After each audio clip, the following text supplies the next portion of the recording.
আসসালামু আলাইকুম। High, hello, কেমন আছেন আপনারা সবাই? আমি গতকাল একটি ট্রেইলার আপলোড করেছিলাম আমার বড় ছেলে তানজিমের প্যারাসেইলিং নিয়ে। আর বলেছিলাম যে আজকে সম্পূর্ণ ভিডিওটি আপলোড করব।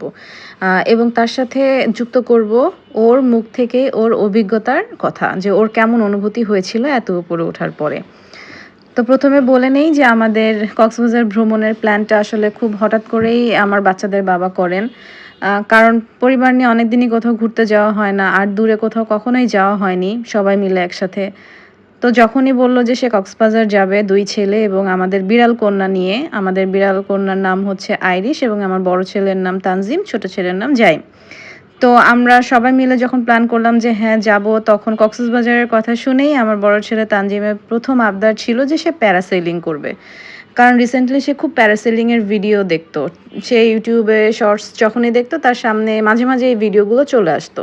তো সেখান থেকে আসলে তার প্যারাসেলিং এর বিষয়ে খুব একটা আগ্রহ জন্ম নেয় এবং আমাদের কাছে এই আবদারটি রাখে।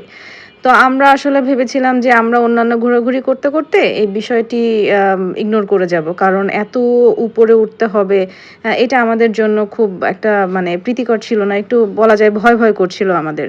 তো পরবর্তীতে আমরা যতই ওদেরকে নিয়ে ঘোরাঘুরি করছিলাম আর আমরা ভাবছিলাম যে ও হয়তো এই বিষয়টা ভুলে যাবে, কিন্তু না, সে প্রতিদিনই ২-৪ বার করে বলতো। অ্যান্ড দেন আমরা আসলে ১৩ তারিখ রাত্রে রওনা দিয়ে ১৯ তারিখে আবার সকালে ব্যাক করি। তো এই কয়দিনে ও হচ্ছে পঞ্চম দিনের দিন ও হচ্ছে আমাদেরকে বলল যে আজকেই প্যারাসেলিং করো, কারণ আমরা যেহেতু কালকে বা পরশু চলে যাচ্ছি। তো সেক্ষেত্রে আসলে আমাদের আর উপায় ছিল না কোনো। একটা পর্যায়ে আমি যতই ওকে নিষেধ করতেছিলাম, আমার বাচ্চাদের বাবা বলল যে না থাক, এত কষ্ট করে এত দূরে এসছি, আমরা ঘোরাঘুরি করতেছি, আনন্দ করতেছি, ওর এই আবদারটা পূরণ না করলে দেখা যাচ্ছে যে এই পুরো আনন্দটাই ওর জন্য মাটি হয়ে যাবে।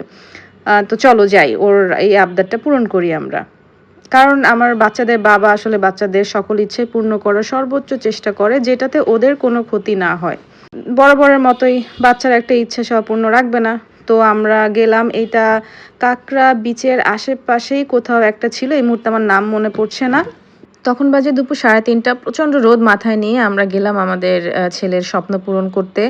আমি খুবই ভয় পাচ্ছিলাম, কারণ আসলে এটা একটা সেফটির বিষয় থাকে, এত উঁচুতে উঠবে এবং ওর যেই মাটিতে নামার প্রক্রিয়া সেটা কতটুকু সেফ থাকবে, আর আকাশে ওঠার পরেই বা ওর অনুভূতি কেমন থাকবে, শারীরিক অবস্থা কেমন থাকবে, ভয় পাবে কিনা। তো এসব নিয়ে আমি একটু চিন্তিত ছিলাম, কিন্তু আলহামদুলিল্লাহ সবকিছু ভালো ভালো হয়েছিল। আর চলুন ওর মুখ থেকে শুনি ওর এই অভিজ্ঞতার কথা।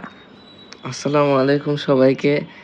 আসলে আমার এক্সপেরিয়েন্সটা কেমন যে একটা এক্সপেরিয়েন্স ছিল, যখন নৌকাটা সমুদ্রের ভিতরে আগানো শুরু করলো, আমার প্যারাশুটটাও আগানো শুরু করলো, মনে অনেক বড় একটা ভয় কাজ করছিল যে কি না কি হবে।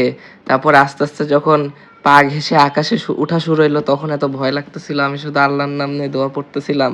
পড়তে পড়তে সাডেনলি যখন চোখ বন্ধ করেছিলাম শুরুতে, পরে কিছুক্ষণ পর চোখ খুলে দেখি আমি এখনো উপরে উঠতেছি, কিন্তু মানে নিচের থেকে আস্তে আস্তে উপরে উঠতে উঠতে উঠতে উঠতে এমন একটা উপরে চলে গেলাম যে নিচে তাকায় যখন বাবা, নিচে তাকায় দেখি পায়ের নিচে তো বড় একটা সমুদ্র, আকাশের দিকে তাকাইলে নীল আকাশ, তার মধ্যে হালকা হালকা সাদা সাদা মেঘ, তারপরে পাহাড়ের ওপরে কি সুন্দর সবুজ গাছপালা দিয়ে ভর্তি ছিল, পরিবেশটা এত সুন্দর ছিল।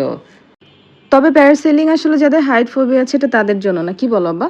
অবশ্যই না, কিন্তু আপনারা ভিডিও থেকে যাওয়ার আগে সাবস্ক্রাইব আর লাইক করবেন প্লিজ, সাপোর্ট দিলে সাপোর্ট পাবেন। বাই।